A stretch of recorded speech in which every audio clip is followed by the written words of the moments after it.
کتنا زیادہ اہتمام دنیا میں بھی ہوتا ہے جب رشتے کی بات آتی ہے. لڑکی کی تو خوبصورتی اس کے گھر میں جا کر دیکھتے ہیں، لیکن لڑکے کے لیے جو سب سے پہلی چیز دیکھی جاتی ہے اس کی صحبت دیکھی جاتی ہے. یہی دیکھا جاتا ہے کہ وہ کن لوگوں کے ساتھ اٹھتا بیٹھتا ہے، اس کی دوستی یاری کس کے ساتھ. اسی پر لوگ اس کو پرکھ لیتے ہیں. اگر اس کی دوستی یاری اچھے لوگوں کے ساتھ ہے تو اس کا معیار بلند مانا جاتا ہے کہ نہیں اچھا لڑکا ہے، خود بھی پابند ہے اور اس کے دوستوں میں یاروں میں سب جو ہے پابند لوگ ہیں، نمازی لوگ ہیں. یہی کہا جاتا ہے، تعریف میں یہی کہا جاتا ہے. اور خود اچھا ہے لیکن اگر غلط سنگت میں رہتا ہو تو اس کے اوپر ایک دھبا لگ جاتا ہے اور یہی اس کے رشتے کو توڑنے کا سبب بن جاتا ہے. سب یہ کہتے ہیں نہیں اس کی تو سنگت بہت بری ہے، برے لوگوں کے ساتھ رہتا ہے. تو آپ اندازہ کریں کہ دنیا میں صحبت کا اتنا بڑا اثر ہے تو پھر آخرت میں اس کا بہت زیادہ اہتمام ہوگا، دیکھا جائے گا. حتیٰ کہ مرنے کے بعد نبی پاک صلی اللہ تعالیٰ علیہ وسلم نے یہ بھی ارشاد فرمایا، اپنی میتوں کو جب قبرستان میں دفن کرو تو اچھوں کے بغل میں دفن کرو. یا اپنے لیے تم دفن کی جگہ منتخب کرتے ہو، ویسے تو کسی کو خبر نہیں ہے کہ کون کہاں مرنے والا ہے، لیکن اگر اتفاق ایسا آیا یا وصیت کر رہے ہو تو ایسی جگہ دفن ہونے کی نصیحت کرو جہاں اللہ والے آرام کر رہے ہو. کیوں؟ صحبت کا اثر مرنے کے بعد بھی ہے، قبروں کے بعد بھی. میں مرشد گرامی حضور تاج الشریعہ رحمۃ اللہ تعالی علیہ کی وصیت کو بتاتا ہوں. آپ نے فرمایا تھا اپنی زندگی میں، اگر کہیں میرا انتقال ہو جائے سفر کے دوران تو وہیں کسی اللہ کے ولی کے آستانے پر یا کہیں قریب میں جگہ مل جائے مجھے دفن کر دینا. یہ نصیحت، یہ وصیت اپنی زندگی میں کیا تھا. جہاں کہیں اللہ والے ہوں وہاں پر ہمیں دفن کر دیں.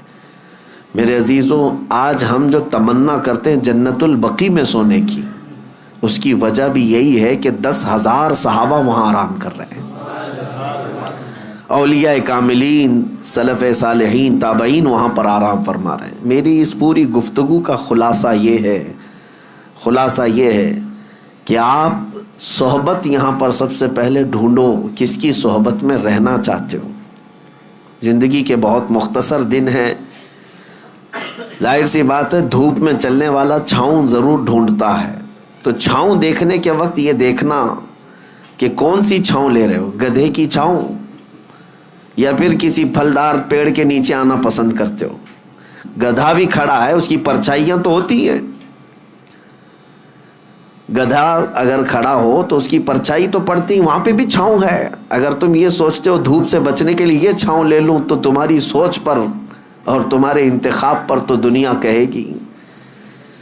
ہاں اگر تم نے کسی گھر کا سایہ لیا یا کوئی درخت کا سایہ لیا تو کم از کم اتنا تو کہا جائے گا کہ ہاں اس نے سوچ سمجھ کر کے چھاؤں کا انتخاب کیا ہے. لیکن میں جس چھاؤں کی بات کر رہا ہوں میرے عزیزو، جن صحبتوں کی میں بات کر رہا ہوں، اپنی اس شارٹ زندگی میں، مختصر زندگی میں اس صحبت کا انتخاب کرو جو صحبت تمہیں رسول اللہ کے قدموں تک پہنچاتی ہو،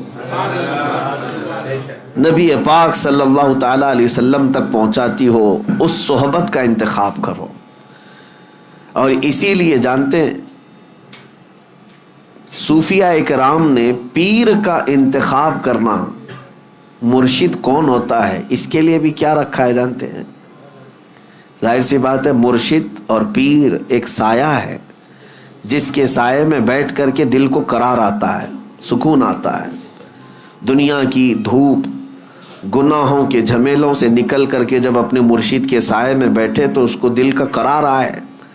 لیکن جانتے ہو صوفیاء اکرام نے مرشد تلاش کرنے کے لیے بھی یا پیر ڈھونڈنے کے لیے بھی جو چیز سب سے اہم بتائی ہے وہ کیا ہے؟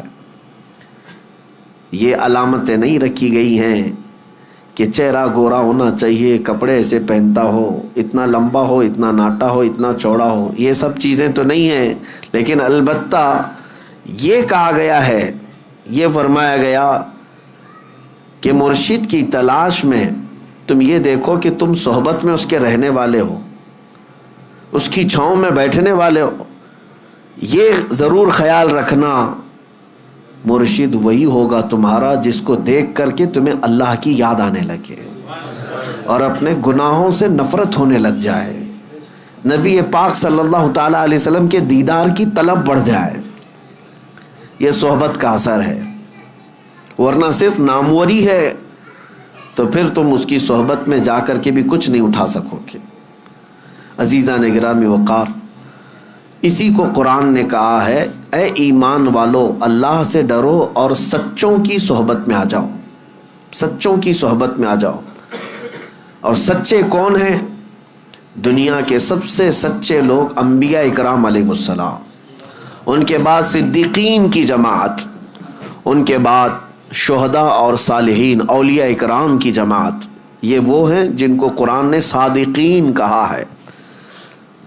اب میں آپ کو بتاؤں، یہ تو ہم تشریح کر رہے ہیں صادقین، لیکن میں آپ کو بتاؤں دنیا کا سب سے بڑا صادق جس کو کفار و مشرکین بھی صادق کہتے تھے وہ میرے رسول کی ذات. مکہ کے کفار کیا کہتے تھے رسول اللہ کو؟ امین اور صادق ہی کہتے تھے. یعنی قرآن تو کہہ رہا ہے سچوں کی صحبت میں ہو جاؤ، میں کہتا ہوں پوری دنیا کا جس کے سچا ہونے پر اتفاق ہے اس کی صحبت کتنی اہمیت رکھتی ہے. اس رسول پاک صلی اللہ تعالیٰ علیہ وسلم کی صحبت میں آ جاؤ. اب بات آتی ہے